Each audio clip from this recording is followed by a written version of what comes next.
Shavua Tov, everybody. It is wonderful to have congregations come together. That is, in fact, the way it should be.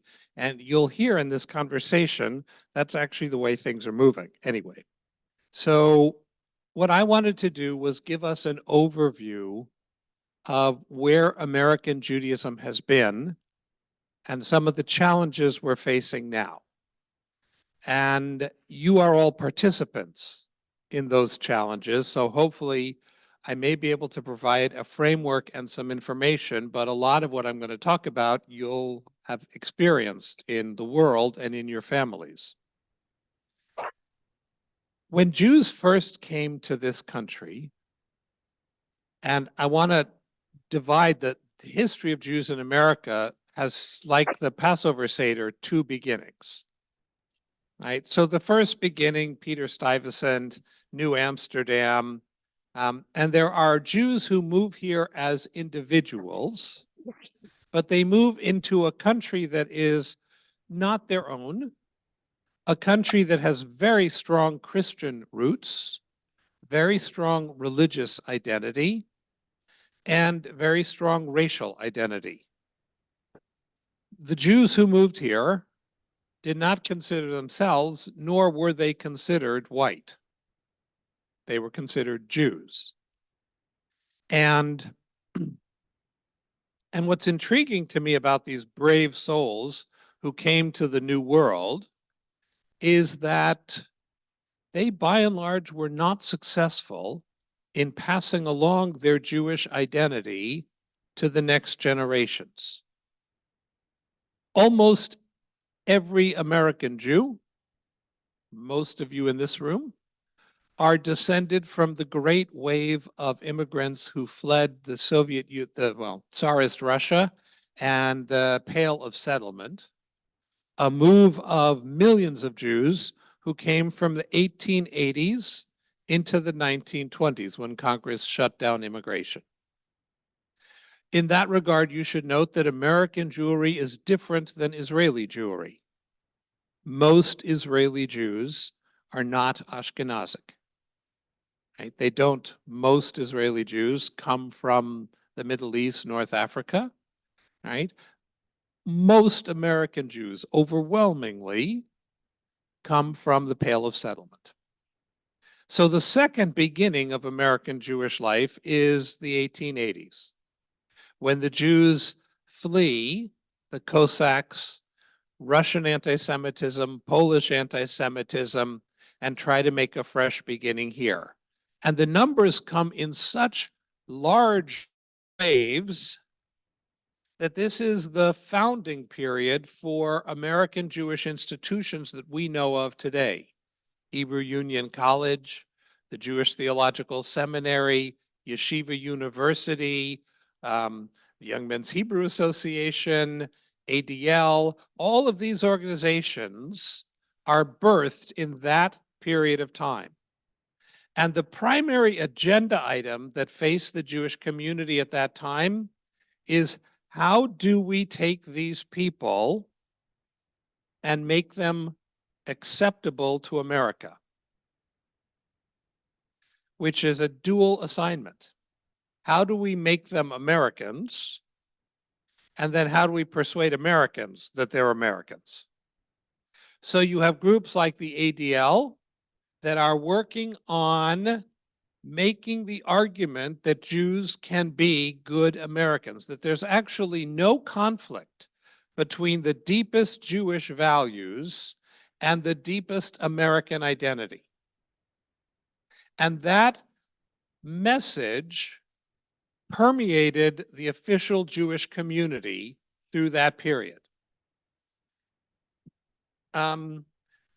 It is also true that during this time, the challenge was to take these so-called greenhorns, these Jews who came from somewhere else, and Americanize them.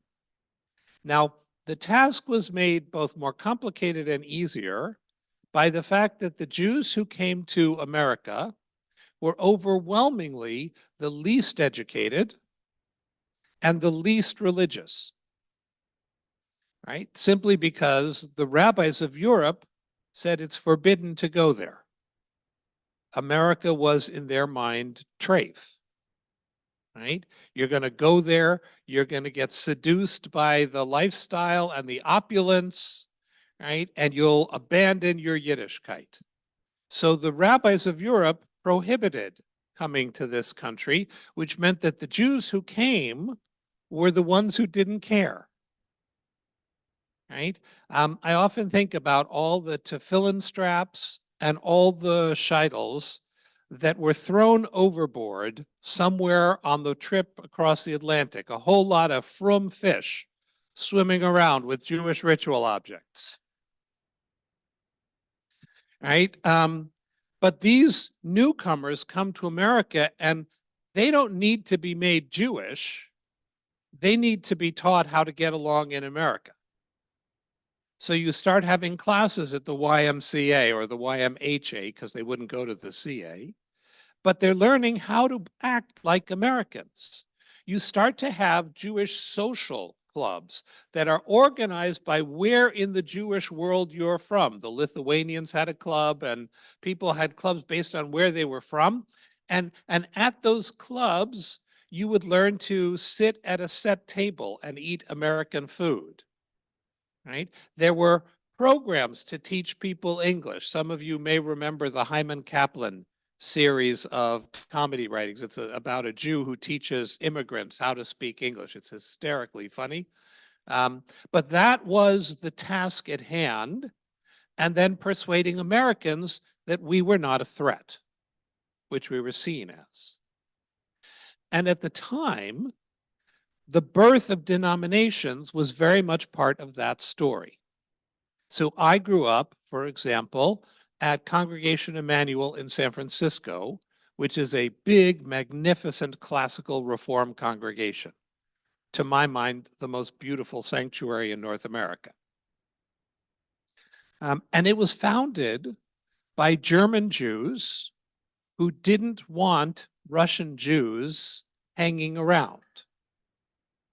So they built a building based on Moorish architecture, right? There was this kind of notion that the glory days of the Jews was in Spain, when Jews were part of some larger cultural mix. P.S. Scholars of medieval Spain will tell you that cultural mix existed only in the minds of Spanish Jews. But it loomed large for German Jews too, which is why both in Germany and in the United States, many of the Reform synagogues were built not to look Middle Eastern and certainly not to look Slavic. They were built to look Germanic, or they were built to look Mediterranean. So this congregation of Germanic Jews, where the prayer book was in Hebrew, Reform prayer book, Hebrew and German until the Union prayer book came out, right? That shaped the environment because that congregation was to be outward looking to the larger community. It was one of the, it still is, one of the proudest edifices of religious life in San Francisco. The message being, we are just as San Franciscan as Grace Cathedral. Right? And it was incredibly successful in its mission. That first generation created rabbinical training programs that for the first time ever, HUC, JTS, the rabbis learned how to preach in English. The rabbis had to have a college degree, right, which was radical at the time. The rabbi had to have a Western education and a Western demeanor, right? And an interesting fact that many people don't know, Jewish Theological Seminary, the oldest and largest conservative seminary, was founded by Reform Jews. Lewis Marshall, people like that, who realized, A, the Eastern Jews would never go to the big Reform cathedral-style synagogues, and they wouldn't appreciate HUC, which would look to them to not Jewish. So they needed a place that looked more Jewish, but would still infect them with Americanism. And that's why they funded Schechter's seminary, because Schechter would Americanize these boys, and they would then create congregations for the Russians, which would alleviate the Temple Emmanuels of the world from having to deal with them applying to be members there. Right? So that first generation, the task was to fight anti-Semitism and to Americanize the Jews. They were so successful that the task of the next generation was quite different. Starting in the 50s, but picking up steam in the 60s, that was the age of free to be you and me. You remember Marlo Thomas's, right, wonderful album and book, right? Well, that applied to a lot of us, right? This is the age of the Black Power movement, in which African Americans start to wear their hair in their own way. And they start to wear Africanized clothing in public. And they start to insist, thank God, that we don't have to melt in with you. We can be ourselves in public and still be American. And the women's movement, if you think about it, was largely the same message. There are pictures of my mother from the early 60s to the late 60s are like two different women, right? Because the early 60s picture, she has her hair in this puffy thing and she's got jewelry and she has gloves on when she goes downtown, right? And by the end of the 60s, that is not how she looks anymore, right? So the women's movement also had the message of you don't have to meet their standards, whoever they are. You can be yourself. In fact, you should be yourself. Well, we picked up on that, we Jews. I think in part because of the women's movement, in part because of Black liberation, and in part because of the 67 war. So I just want to bring you back to that moment. The 67 war was for many American Jews a wake-up moment. It was the moment where we realized that Israel was frail, under assault, and that was us. And at the end of that war, American Jewish anti-Zionism pretty much evaporated.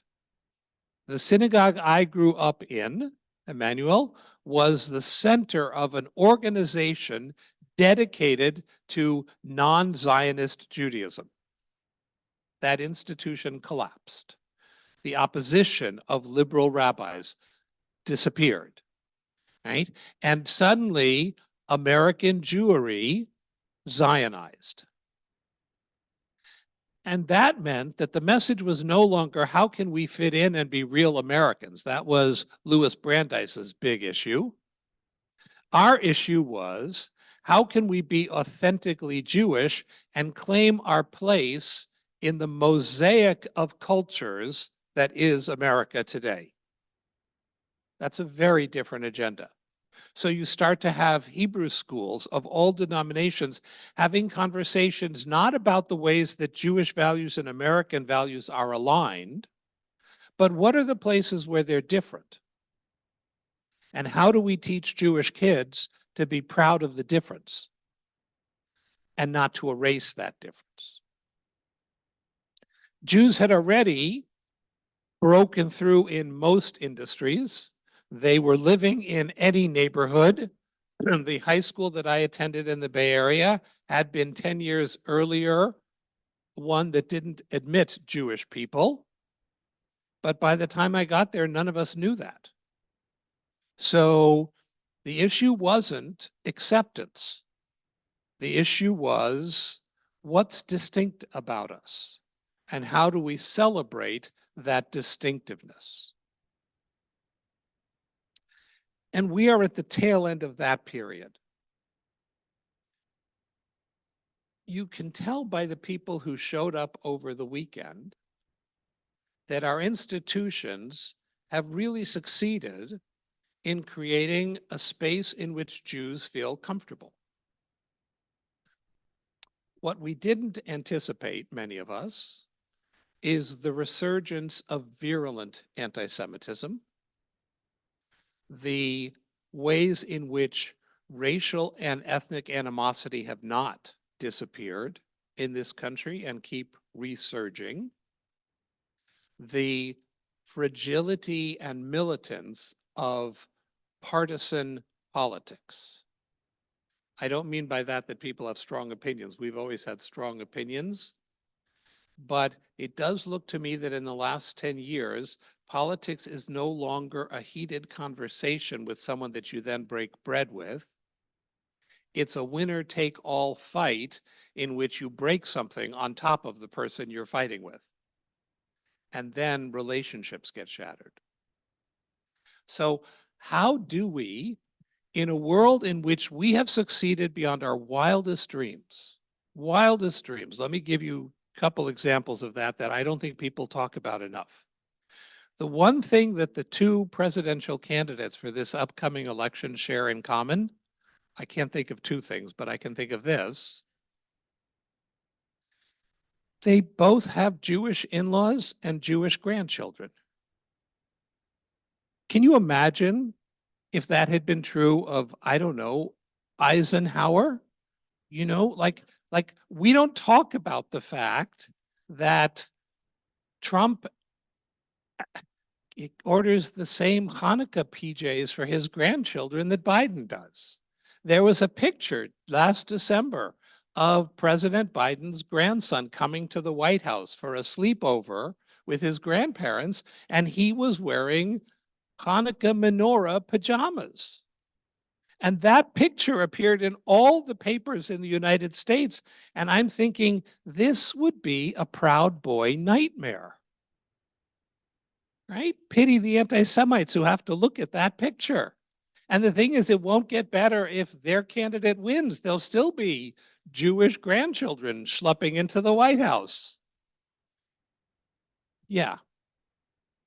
They both have Jewish chiefs of staff. There are Jews in the cabinet all over the place. There are two Jews on the Supreme Court. My state, the great state of California, until recently had two Jewish lady senators. Two. That's out of a total of two. And what's striking about it is no one thought that was worth saying anything about. Like that wasn't a reason to not vote for Dianne Feinstein. But that's amazing because it's hard to imagine a time or place where that wouldn't have been a conversation. So we have, despite the challenges, succeeded so thoroughly that the task remaining is, why should a young Jew put effort into Jewish engagement? And frankly, not just a young Jew, most old Jews aren't either, right? Because we live in the age of the iPod, the iPhone, the iPad, right? I can't tell you the last time I listened to a DJ's choice of what music I should hear, right?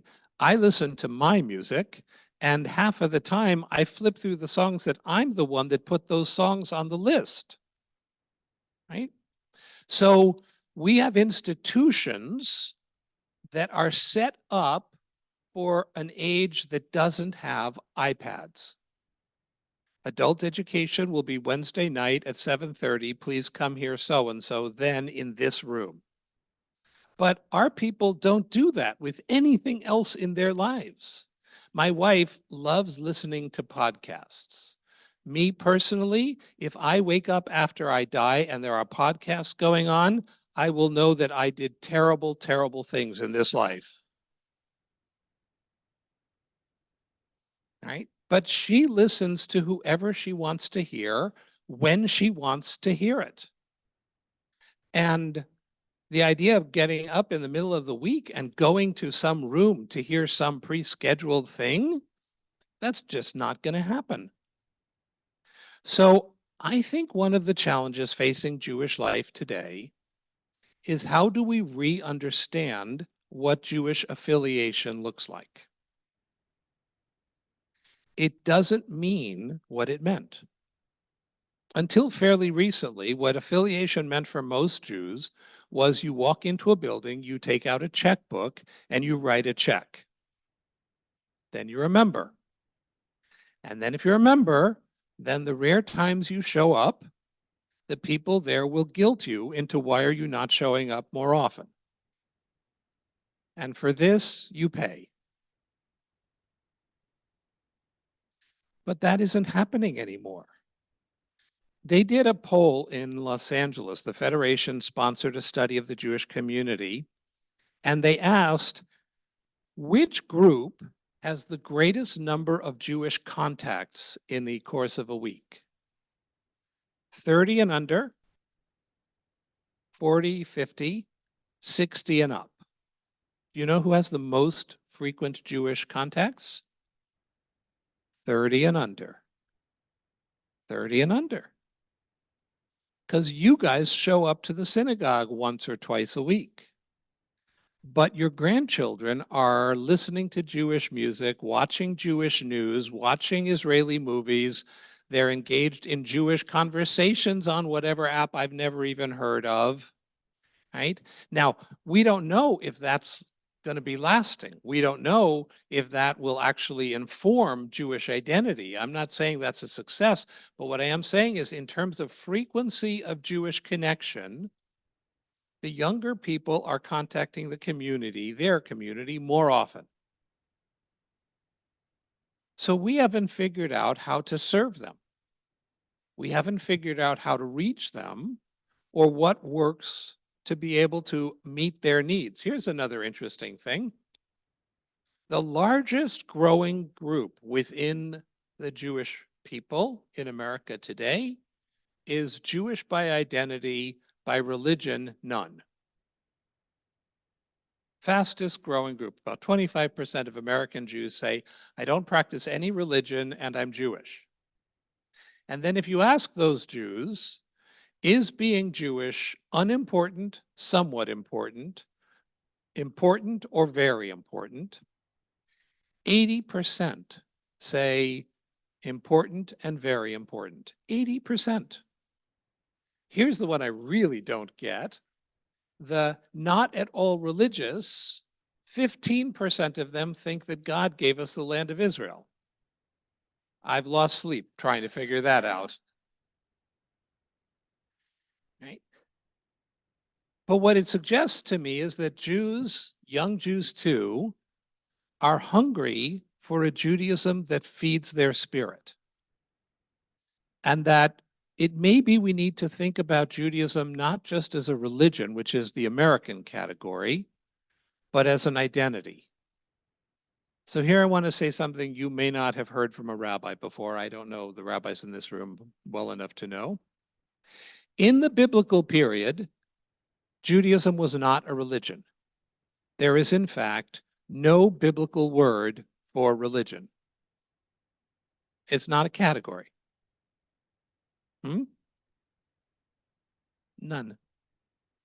And Judaism becomes a religion, religio, which is a Latin word, in the Roman Empire, because that's a Roman category, right? You have two kinds of religions. You have religio licita, which is legitimate religion, like Zeus and Zoroaster and Moses. Like a fine wine for the Romans, religion had to be ancient. None of this newfangled stuff, right? So new religions, like there's this thing about a guy on a cross, right? Those people are fed to the lions, right? Because it's a new religion, bogus. We became a religion in diaspora because we needed to fit their category.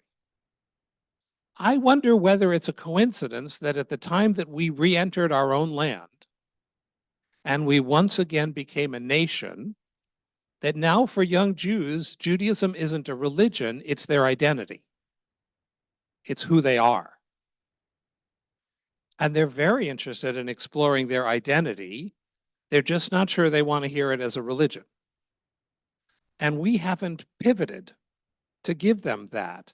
What would it look like if Judaism were a culture, an ethos, a wisdom tradition? And what if we could present the riches of Jewish cultural insight, which includes ideas about the supernatural and about the meaning of the world? But we're not the same. I've always felt there was a show in Los Angeles years ago. Dennis Prager used to run a show called Religion on the Line. And he would invite a priest and a minister and a rabbi. Right? I often played the part of rabbi when he couldn't find one. And I would always have a sense that we weren't actually the equivalent, that what I was for my community was not the same thing as what the priest and the minister were for theirs. Among other things, the priest and the minister could tell their people what they believed. I can't imagine any synagogue that would have a here's what we believe as part of their membership packet. Right? Think about it as an experiment. Could you put anything on that piece of paper as a Jew, I believe, and then just put whatever bullet points you got? I'm willing to bet that it's going to be a blank pad by the end of the process with a lot of scratch outs. Right? We're not the same. I am a communal chieftain is what I am. Right? And I represent my tribe. Not the same. So I wonder if this is the age in which the Jewish people, thanks to Israel and what the 21st century has made possible, emerges from the shackles of being a religion and becomes a civilization again, a people. Maybe that's who we are. But if we are, what do we need to do to bring that to our people? So I'll share with you one last heresy, and then I want to open it to you to talk about the future. It is clear that denominations will never again mean what they used to mean. Never. I don't think denominations are going away, and I don't want them to. And I don't think synagogues are going away, and I don't want them to either. But I don't think people care as much about denominations. I will confess to you my sins. I don't. Not like I wake up in the morning thinking, what can I do for conservative Judaism? I wake up thinking, what can I do for the Jewish people and for Judaism? My guess is that's what my Reform colleague is thinking in the morning too, right? I tell people that we are approaching a time at which the label of a denomination will pertain to an institution, but not to the people in the institution. Try that on for a moment. You're not a conservative Jew. You're a member of a conservative synagogue. Your rabbi isn't a conservative rabbi. He or she went to a conservative seminary. Your rabbi is not a Reform rabbi. He's a rabbi who went to a Reform seminary, right? And you're not a Reform Jew. You're a Jew who likes a Reform synagogue, right? I wonder if that's not the world we're moving towards, in which there will be real differences, differences of practice and culture and comfort levels and like all of that. But it won't put us into separate categories as people. We're just Jews. And what I think that highlights is I am firmly convinced we will either all figure out what will work moving forward or we will all fail. It's not like there's going to be winners and losers. Judaism will be irreversibly pluralistic. It will be diverse. We will have different ways of doing Jewish and of being Jewish as befits a great nation. There are many ways to be a good American, and there is no one way that every American agrees to. There are many ways to be a passionate Jew. And we don't need to have everybody walking on the same tracks. We just need to support everybody and give people the tools that they need so that their connections to the Jewish people are meaningful and significant and satisfying. That, I believe, is the task. And that's what we need to turn to, because among other things, we've raised a generation of children who expect excellence. When they go to the movies, they expect them to be excellent. When they go to a concert, they expect it to be excellent. And they're not going to put up with mediocrity just because we're Jews. So we need to be able to find a way to deliver excellence. Happy to hear your comments.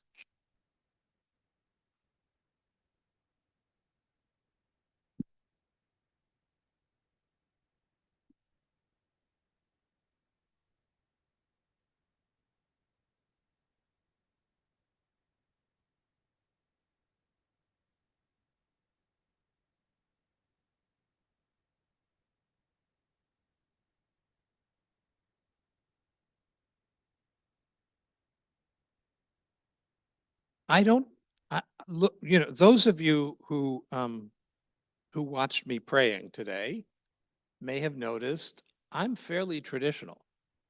Pray out of an all Hebrew Orthodox prayer book.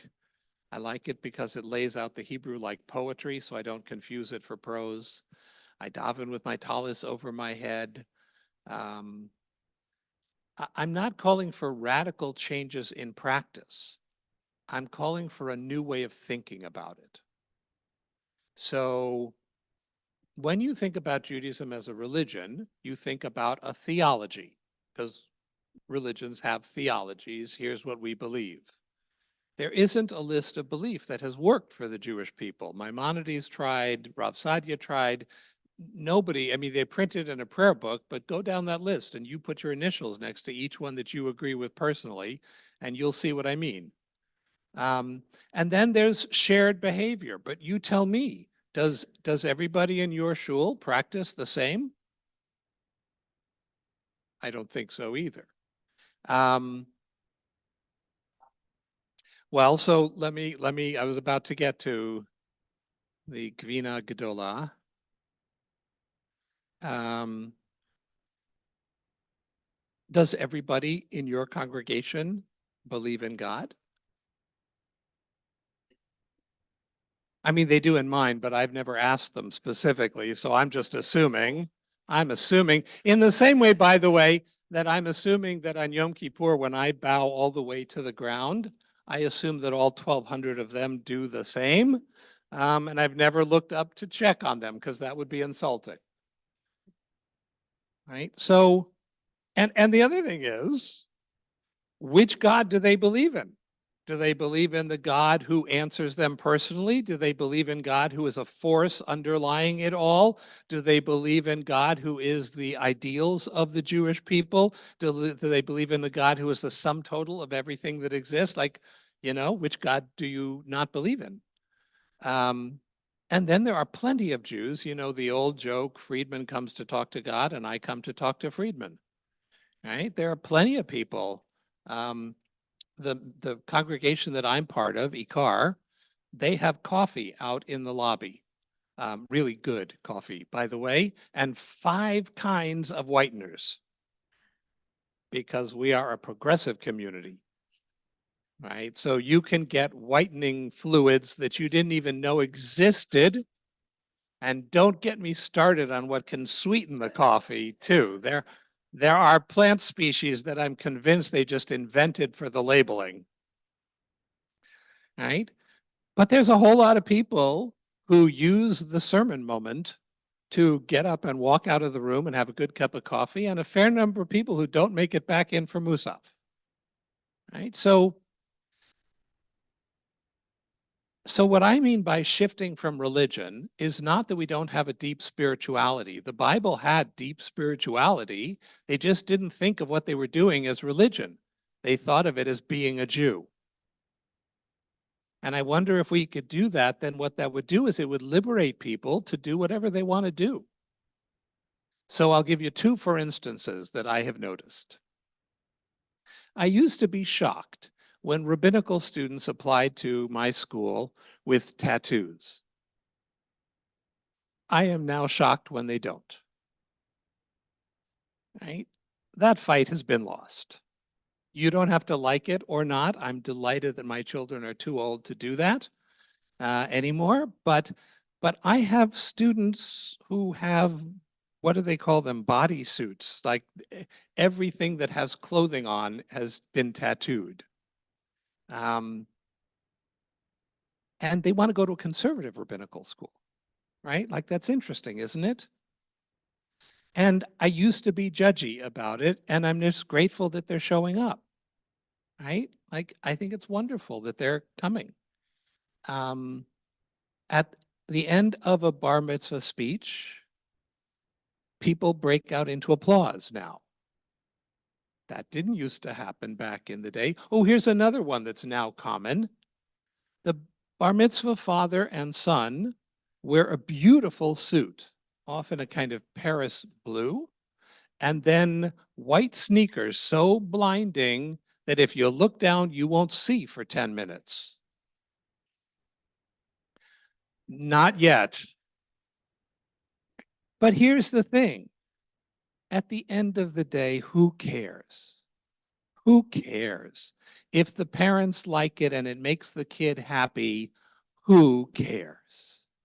So I think what has fallen away is the artificial long list of decorum expectations that people are waking up and saying, we don't need that anymore, right? The rabbis show up not wearing a tie, and that's fine. Well, not of course.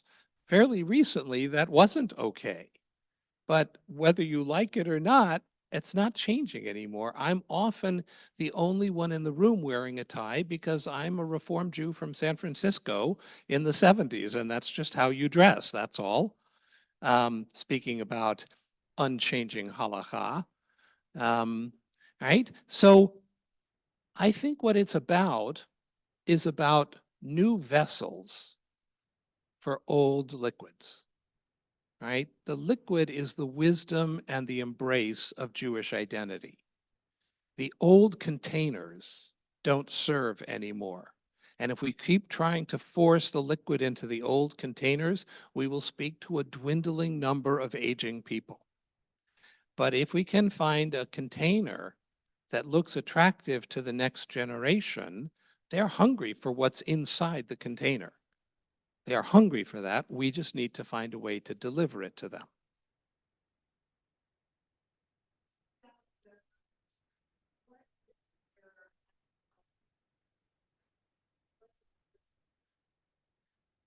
Well, I'm saying something a little more complicated than that. I'm not taking out the religion. I'm just not thinking of it as religion, right? Religion is a uniquely Western category. It turns out that in Hindi, there's no word for religion either, right? Taoism doesn't think of itself as a religion. Buddhism is a way. So what if Judaism is the way we walk in the world? It's what we share with each other. It's how we plug into cosmic wisdom, right? But religion is do's and pews and don'ts and scowling clergy. And like there's a whole lot of things that we'd actually be well advised to jettison, right? But that's, I'm not getting rid of kashrut or Shabbat or tefillin or studying scripture or blessing our kids. Well, that don't get me started on the on um, right. There's a lot. I just want to put it in a different mental category, is what I want to do. Let me give you an example of what I mean. It's hard to analogize that. My father passed away 2.5 years ago. I miss him very much. Um, my father used to say of someone, he's a man's man.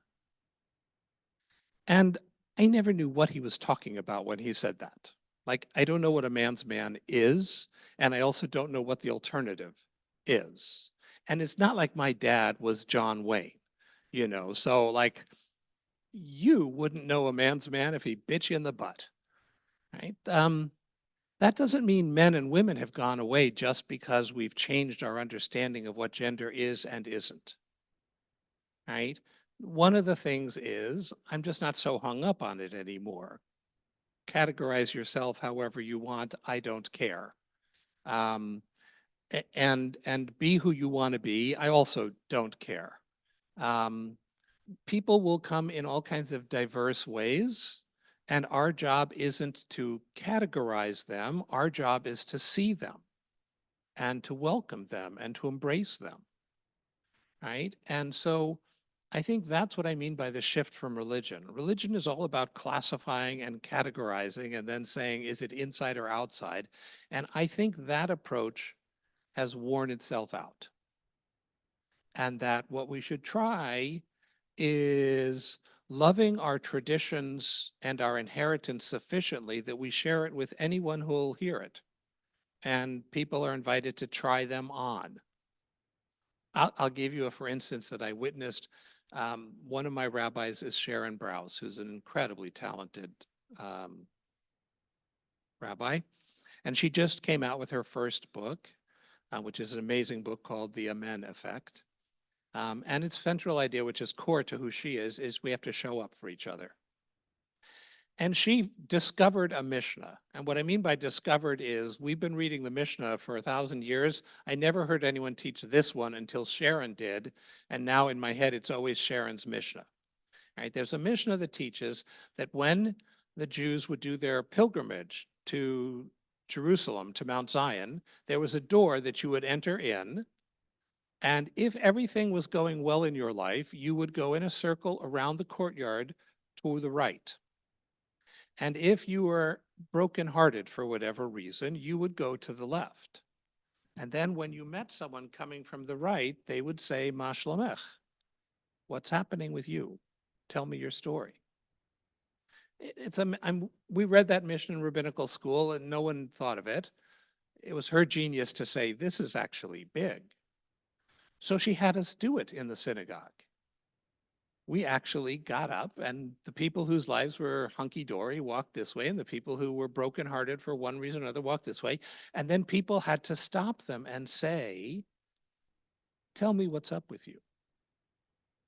And I watched people sobbing and crying and hugging. Nobody asked them, do you keep kosher outside of the house? Nobody asked them, did you check your suits for shatnez? Nobody said, did you come to the synagogue this morning and did you say all the prayers in the prayer book? No, they just said, I see you. Tell me what's up. And that's the Mishnah. Right? This hasn't been practiced in Jewish life for 2,000 years, and we were doing it. And it was incredibly powerful. That's what I'm talking about. Let's make the traditions live again and not worry about how we think of them.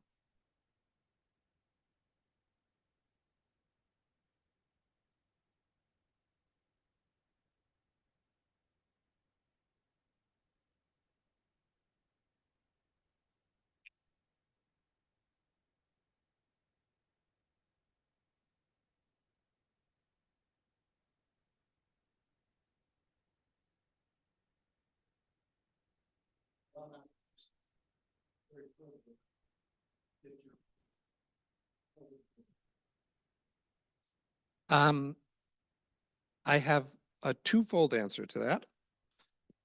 I work at American Jewish University. We have a summer camp called Alonim, which has 900 children every summer out in Simi Valley. And I've also been on the board of Camp Ramah of California, and I helped in Ojai, and I helped create Ramah of Northern California, which meets in the Monterey Bay. I'm a big fan of Jewish summer camps. And what I can tell you is that they are amazing and unique and a crucial part of the constellation, and they don't produce frumkeit. They don't make people observant. They can, you're allowed to not believe what I say. There's a noble and long tradition of not believing what I'll say. Thank you. That's very gracious of you. I really appreciate. I'm going to take his. Thank you. Thank you. Hold on, I'm mid-answer. There are lots of kids who at Camp Ramah or Camp Hess Kramer or Camp whatever get turned on by Judaism and love it. And there are many kids who go there and put up with the Jewish because they love the camp. My Gesundheit, my daughter was one of them, right? There you go. Thank you. That, by the way, is how you say F you to a visiting rabbi. So, I think the camps are crucial. I don't think Judaism can survive without the summer camps. I think people being in a place where Judaism is just part of the air and the atmosphere is essential. I think what it produces uniformly is people who think that being Jewish is beautiful and normal. And that's separate from are they observant or not. Some will go on to be more observant, some won't, and it still makes a huge difference, right? My daughter continually surprises me by knowing Jewish things that I know she learned at Ramah when she was trying to not listen, right? It's more like a virus than a classroom. You just catch it by breathing it, right? So, she'll raise her hand and I watched this in a high school class where they wanted to know how many kinds of Kaddishes there were. And my daughter raised her hand and answered the question like, how in the world do you know that? Right? Apparently, little piece of advice, taking a Siddur and holding it under your armpit for a certain amount of time, the knowledge just goes straight into the bloodstream somehow. It's a miracle. Um, so Camp Ramah was crucial for my Shira.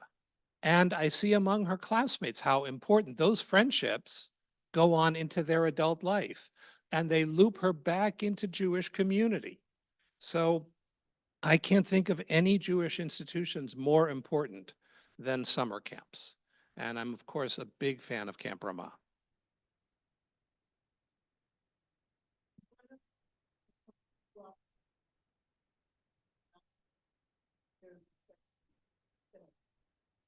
And I went to day school. Prayer, I don't know. What I'm struggling with is when I read the prayers, I'm saying, give me a break. Right. And I think that's a reasonable struggle. So part of the challenge is that we have defined Jewish education as mechanical. Learn the Hebrew, learn when you stand, when you sit, when you take 3 steps forward, when you take 3 steps back, what's the melody for Isaiah, what's the difference between Sukkot and Shavuot, right? But what we haven't figured out how to teach is how it feels. The moment of Jewish education I'm most proud of in my own life, I was for 10 years a congregational rabbi in Southern California. This is the period of my life that my mother refers to as when you were a rabbi.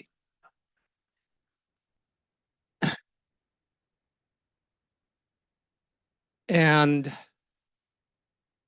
one afternoon during Hebrew school, there was thunder and lightning, and the rain was pouring down. And I ran through the Hebrew school, taking the kids out of the classroom so that we could stand on the balcony and shout the bracha for thunder and lightning, which we did for an hour. And the kids never forgot that bracha. And they never forgot that moment, right? Because what I did was I said, this is an extraordinary moment and there's a Jewish response. And so we had 200 Jewish kids on the balcony shouting out Hebrew brachot to the skies, right? And I didn't lecture them about it. This is what we say to appreciate the miracle of blah, blah, blah. I didn't do any of that. I just said, shout with me. And then I started shouting, right? But years later, I run into those now adults and they say, do you remember the day that we shouted to the lightning? Yeah, I do. And so do you. So I think we need to, in our education systems, focus at least as much on What's the emotional impact of this? And to you, what I would recommend, part of the challenge, I've noticed this at synagogues all around the world. If you have a bar bat mitzvah, and many of them have this ritual called the passing of the Torah. Grandparents are given the Torah, they pass it to the parents, they pass the kids. Everybody's weepy. And the only thing you can do to stop people from crying is unroll the book and start to read from it. Right? Because the content isn't what they're crying over, it's the continuity.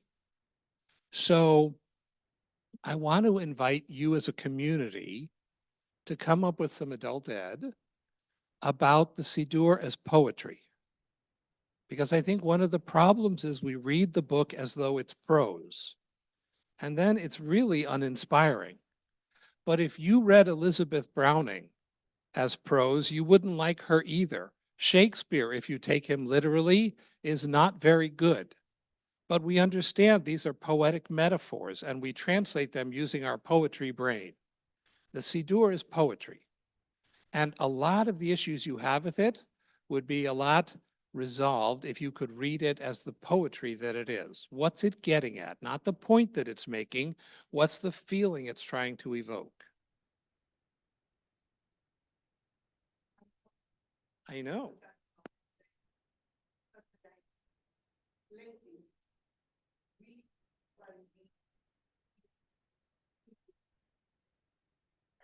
Yes, right? Right. Good. So then let me invite you to do something really heretical. When you get to the Amidah, close the book and close your eyes. And here's what I want you to do, but I have something for you to do while you're doing that. Do you wear a talit? All right. Cover yourself with your talit. Close your eyes. There are 3 Hebrew letters that function in the Bible as vowels and consonants. Right? They didn't have the little vowels. That's from the 9th century. I'm just saying. So the 3 Hebrew vowel letters that are vowels are Yud, Hey, and Vav. Turns out it's not that you're not allowed to say God's name, it's that it's all vowels. The only way you can say God's name is to breathe. Every time you breathe in and breathe out, you're breathing all vowels. Consonants are what gives it sound. So what I want you to do is breathe in and breathe out Yud He Vav He. Just breathe in and out the universe, life, the one. Do that for however long people are doing the Amidah and see if that feels more meaningful. It might. Try it.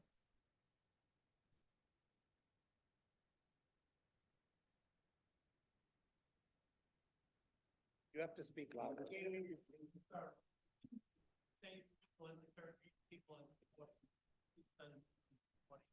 You know, the feeling is, what can this do for me? What is it? You know, there are certain stages where in life where it's not necessarily what you could do for me. There are connections one has to one's parent, one's grandparent, and it. Okay, I guess I need to make it closer, but you talk about different things that occur, but I have to casually disagree with you because I think the entry point is the synagogue and is, uh, you know, I guess what I want you to do is make the differentiate between the synagogue and religion.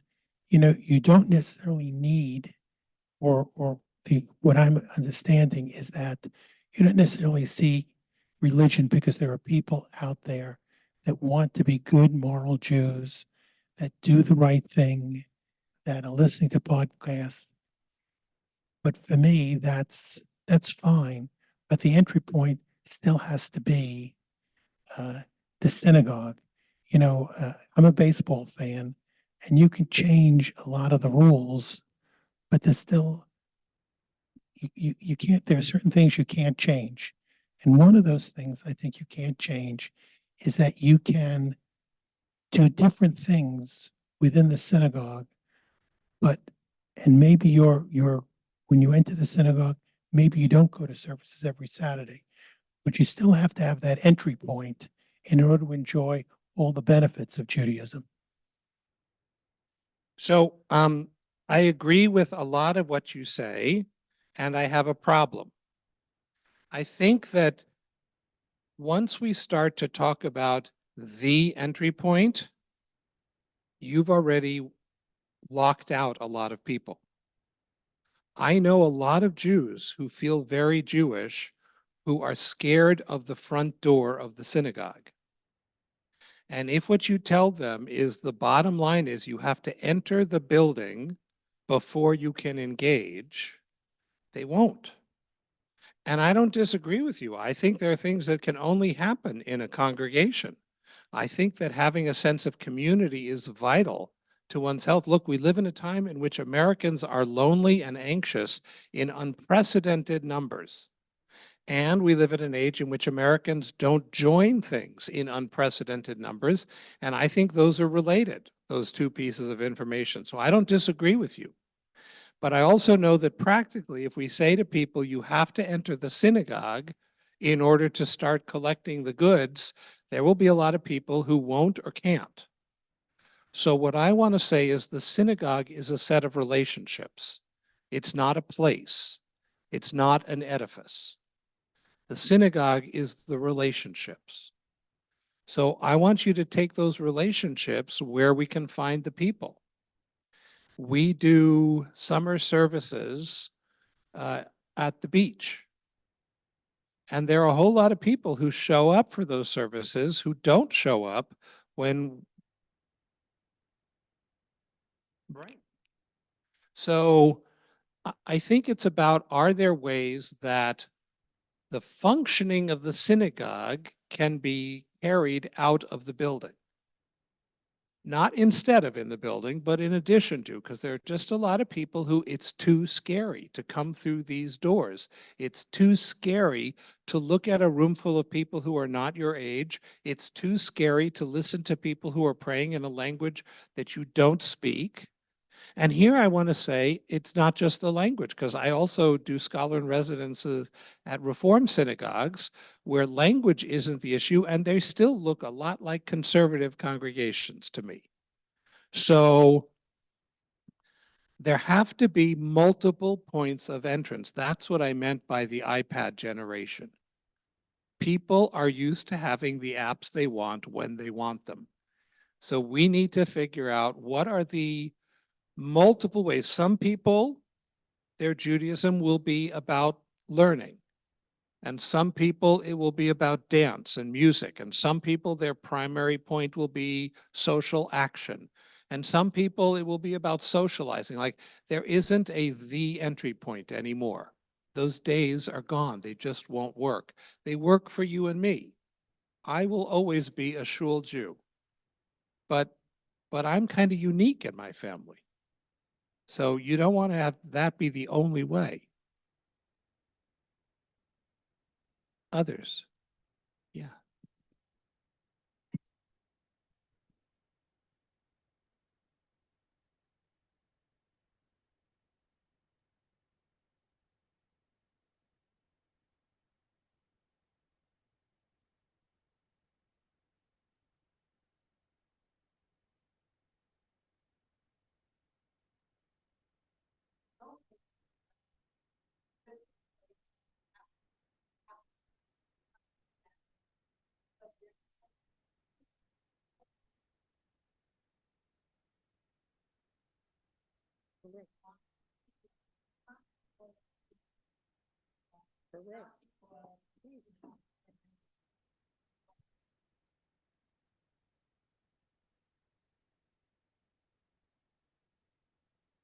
So here's, I think, a challenge. Let me put it in a different way.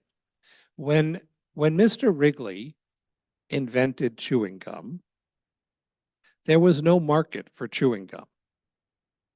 So I don't know if you know the story about Wrigley and his gum, but he sent a stick of gum. He mailed it to every household in the country. Right? And overnight created a market for gum. It says something about Americans that some total stranger mails you something and says, put this in your mouth. And the whole country said, sure. But in a sense, what do you do when Americans are telling you that they are literally dying of loneliness? They are literally, that's not a metaphor, they are literally dying of loneliness, and we have the solution. But they don't know that that's the solution. Look at the way congregations get portrayed in the media, in movies.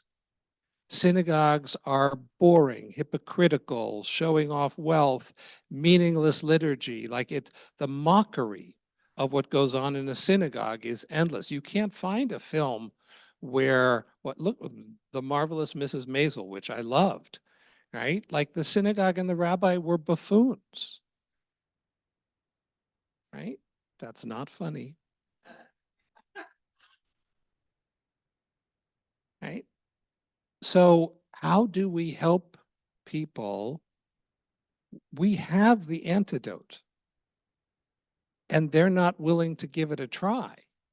So what I'm talking about is we don't disagree, but how do I show them the synagogue in a way that's not threatening, embracing, welcoming, so they can say, oh, this was here all along, right? This is what I've been looking for, right?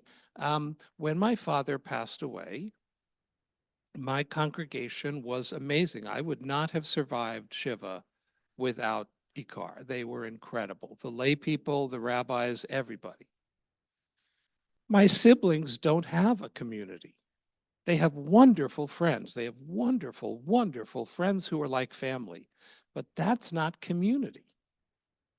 So they zoomed in to our Shiva, right? And I was so proud of my community because, and these aren't people that I would call up and say, let's go have a drink, let's go out to dinner, let's go, like they're not, they're the people who, if I don't see them on Saturday, I call and say, are you okay? Right? And every Saturday we give a hug, we exchange words, we check up on each other. But I don't know how you make it in the world without community, right? And so part of what we have to help get the word out to people is that's what you have a right to expect in your life. And that's what makes these difficult times bearable, right? Because there's a place to go where people are looking for you. You know, most of you at this point, you have your regular place you sit, right? And people know, I have the place that I sit. Rabbi Brous uses that as a prop in her sermons from time to time. Imagine what it's like having to preach with Rabbi Artson sitting right there, she says. But having that makom kavua means there are people that I smile at across the room and look at across the room, and that's part of my network of care. So how do we open that up to people? And I guess what I'm saying, one second, what I'm saying is it can't be come into this room and I'll show you. Because for some people, that's already too big a step. So how can we take the essence of what's in the room and bring it out to people in a way that isn't threatening so that they can experience it enough to say, oh, that's what you're talking about. That's great. I need that. Because they do, they desperately need that. Rabbi, you wanted to say something?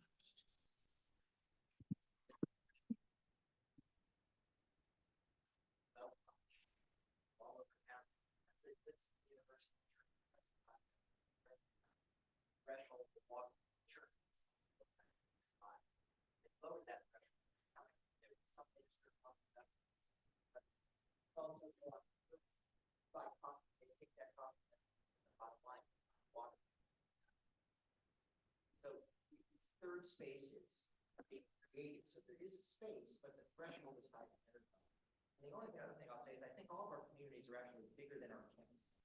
Right. So maybe there's a program where we do something social action oriented or advocating or something outside the building. It's still the community doing it. It's just not always happening.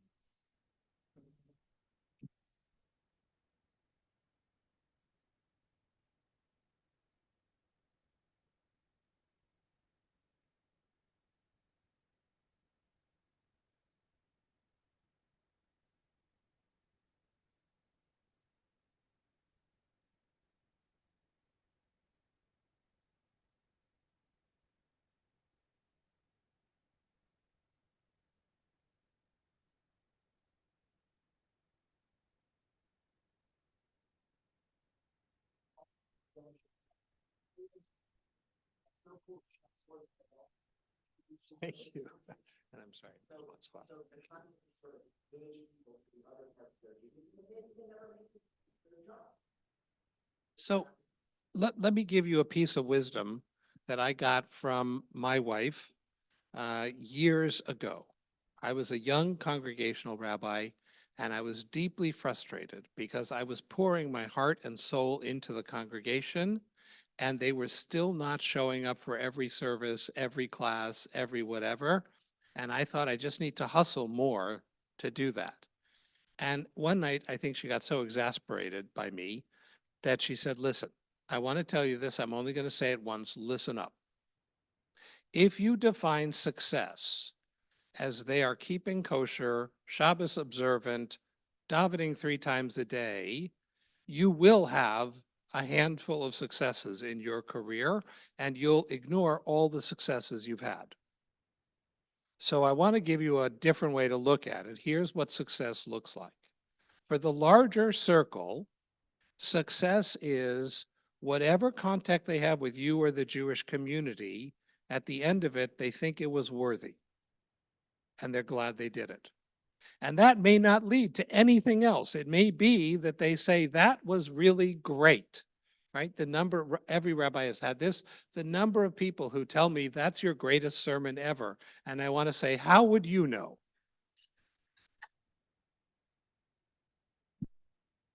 Right? So for the larger number, success is every point of contact, however sporadic, was worthwhile and positive. Some of those people will be inspired by that to cross the line. And the line is for more regular engagement. They'll start coming to the weekly Talmud class. They'll start coming to the adult ed program. They'll sign up for the adult bar bat mitzvah. They'll sign up for whatever. That's also success, and you're allowed to feel great about that too. You just can't erase all the other successes. And I've carried that in life because I think there's huge wisdom to it. Right? So those sporadic people who lobby for Israel but never cross the threshold to walking into the service for a regular service, that's still a success. They have a rabbi, they have a community, they're taking from it what they're willing to take from it. Feel good about that. And there will be some of them who will come to the synagogue because there's an Israel service, or there's a let's honor the people who came to DC to lobby, or whatever. And in the middle of it, they'll find themselves humming along and thinking, hey, this is not so bad, right? And some of those will be inspired by that to take the rabbi's class because they really like being with him on the bus on the way to DC. Like, you just don't know where things are going to play out. You also don't know how it's going to play out for their kids, right? So the parents may never make that next step, but the kid says, you know, you have a special relationship. I want to get to know the rabbi too. I'm going to sign up for the confirmation class. So just having lots of options, lots of easy ways to enter, and not creating a hierarchy among them, just let them all be. And what that involves is trusting our people. So here's what I want to close with. God did not choose a person in our tradition. God did something that no ancient God ever did, ever. The Egyptian gods never talked to common people, ever.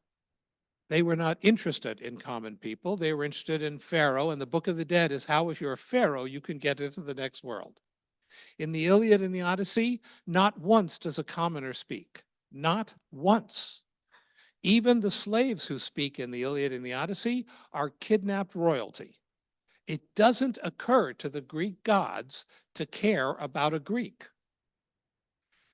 Out of that, the Torah creates a tradition in which the God of the universe speaks to these nobodies, to Abraham and Sarah and their no-goodnik children, right? And then, as if that's not enough, God finds out that their great-grandkids are enslaved in Egypt, and the God of the universe doesn't talk to Pharaoh, He talks to this nobody Moshe and has him go talk to Pharaoh, and then he does signs and wonders and brings us out.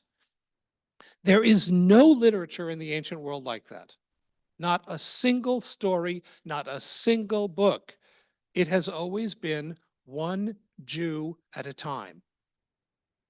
And if that's enough for God, that should be enough for us. We all have an edifice complex. Catch that? We all think the solution is a building or a program or a whistle ring or a chant, and it's not. It's one Jew at a time. It's one relationship at a time. Let's go back to basics.